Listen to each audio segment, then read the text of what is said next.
Friends, वेदांत stories में आपका स्वागत है। मेरी आज की कहानी है भविष्य किसने देखा है।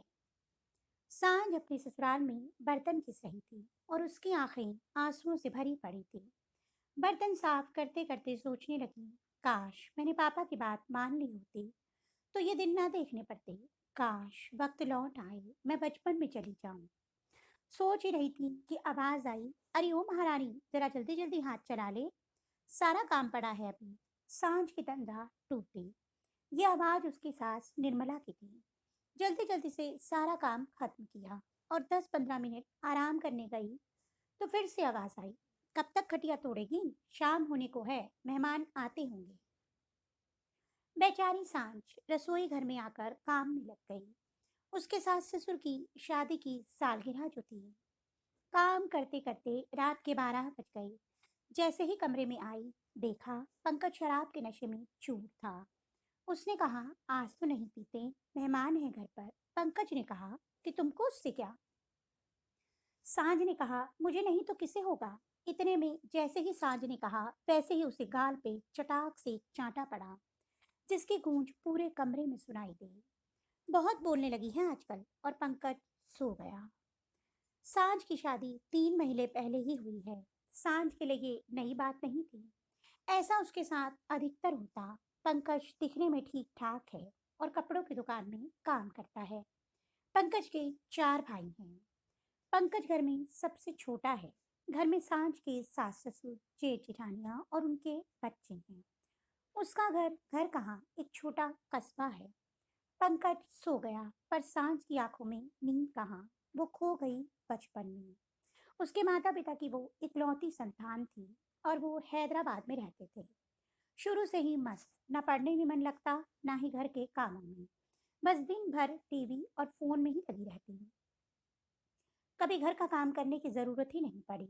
सांझ के पापा हमेशा सांझ से कहते थे कि सांझ कुछ काम करा कर, पता नहीं कैसा ससुराल मिले, पढ़ाई में ही मन लगा। आज के समय में लड़कियों को अपने पैरों पर खड़ा होना बहुत जरूरी है। कम से कम मास्टर डिग्री तो हाथ में होनी ही चाहिए। कल किसी ने नहीं देखा है। तुम्हारा जो कोर्स करने का मन हो करो, मैं सब करवा दूंगा। पता नहीं बेटा कैसा ससुराल मिले, कैसा पति हो, अपने पैरों पर खड़ी रहोगी तो अच्छा ही होगा। अरे भविष्य किसी ने नहीं देखा है। सांझ कहती, अरे पापा, आप तो ऐसा कह रहे हैं जैसे मेरी शादी किसी गांव में कर दोगे। क्या हर समय मेरे पीछे पड़े रहते हैं। अरे आप तो हर समय मेरी बिटिया के पीछे पड़े रहते हो। मैं तो उसके लिए राजकुमार लाऊंगी। राज करेगी राज अपने ससुराल में। नौकर चाकर की तो लाइन लगी रहेगी। सांझ की माँ सांझ को प्यार करती हुई कहती, ये तो उनके घर की रोज की यही कहानी थी। और सांझ की मम्मी उसके पापा को ऐसे ही रोज चुप करवा देती। सांझ का बीकॉम का आखिरी साल था। उसका आज आखिरी पेपर था। पेपर खत्म होने के बाद छुट्टियों में उसके चाचा जी के यहाँ गांव जाने वाले थे। वो गांव के लिए निकले। रास्ते में कार की ट्रक से भिड़ंत हो गई। एक्सीडेंट इतना भयानक था कि सांझ के पिताजी की वहीं मौत हो गई और उसकी मम्मी को आईसीयू में जिंदगी और मौत की लड़ाई लड़ रही थी। सांझ को ज्यादा चोटें नहीं आई क्योंकि वो पीछे बैठी थी। वो बेहोश थी। होश आया तो पता चला उसके माता पिता दोनों ही इस दुनिया में नहीं रहे। वो बहुत रोई। उसके चाचा जी ने उसको संभाला। उसके नाना नानी दादा दादी थे नहीं, बस एक चाचा थे और मौसी थी।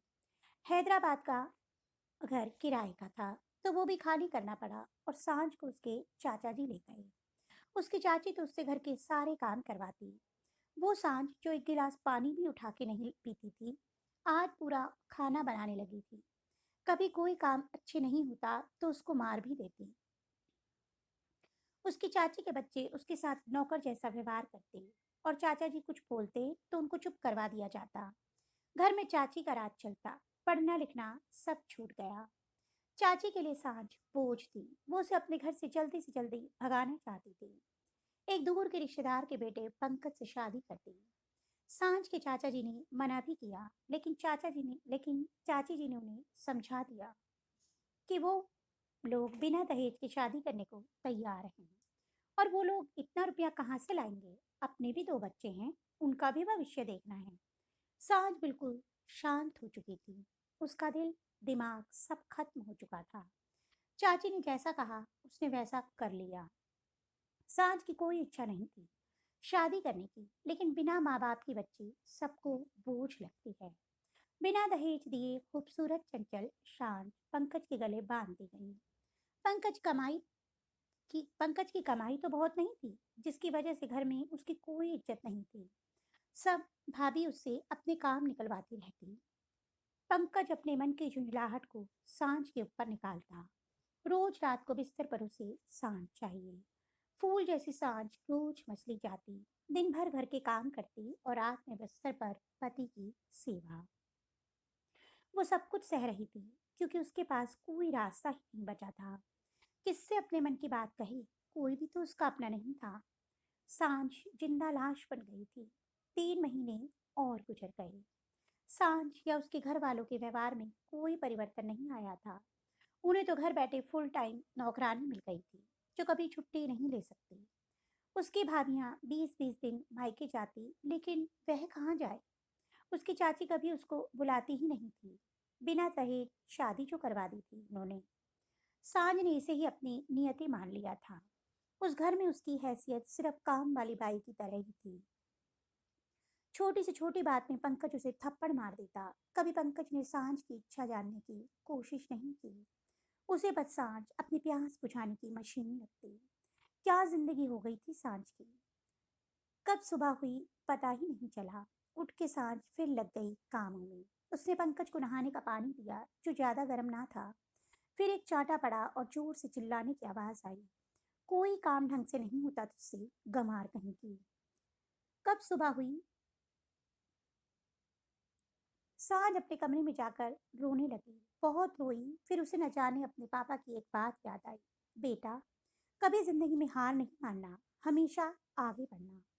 कोई भी परिस्थिति ना हो, अपने दिमाग से काम लेना, रास्ते मिल ही जाएंगे। उसने बहुत सोचा और समझ गई कि क्या करना है।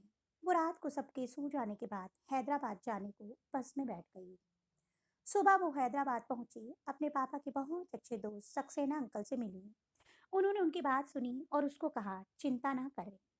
उन्होंने उसे बताया तुम्हारे पापा से 10 लाख रुपए लिए थे बिजनेस के लिए, और मैं तुमको ही ढूंढ रहा था देने के लिए, और ये भी बताने के लिए कि तुम्हारे पापा ने फिक्स डिपॉजिट किए हैं बैंक में 20 लाख रुपए तुम्हारी शादी के लिए और पढ़ाई के लिए। वो ये सुनकर रो पड़ी। पापा ने मेरे भविष्य के बारे में कितना कुछ सोचा। सांझ ने एक घर कुछ लड़कियों से किराए पर लिया और खूब मन लगाकर पढ़ाई की और बैंक में क्लर्क बन गई। आज भी उसे पापा की यही बात याद है कि भविष्य किसने देखा, अपने वर्तमान को अच्छा बनाने से ही भविष्य बनेगा। और लड़की का आत्मनिर्भर होना कितना जरूरी है। सांझ अपने जीवन की सांझ होने से पहले संभल गई। सच में दोस्तों, आत्मनिर्भर होना सबके लिए आवश्यक है, किंतु एक लड़की के लिए बहुत जरूरी है। तो अपनी बेटियों को आत्मनिर्भर बनाएं, ताकि बेटी सम्मान से अपना सर उठा के दे सके। तो दोस्तों, आपको मेरी कहानी कैसी लगी कमेंट बॉक्स में अवश्य बताइएगा। अगर आपको मेरी कहानी अच्छी लगी तो मेरी कहानी को लाइक कीजिए, मेरे चैनल को सब्सक्राइब कीजिए। ऐसी ही और रोचक कहानियाँ लेकर आपके सामने आती रहूंगी। तब तक के लिए बाय बाय।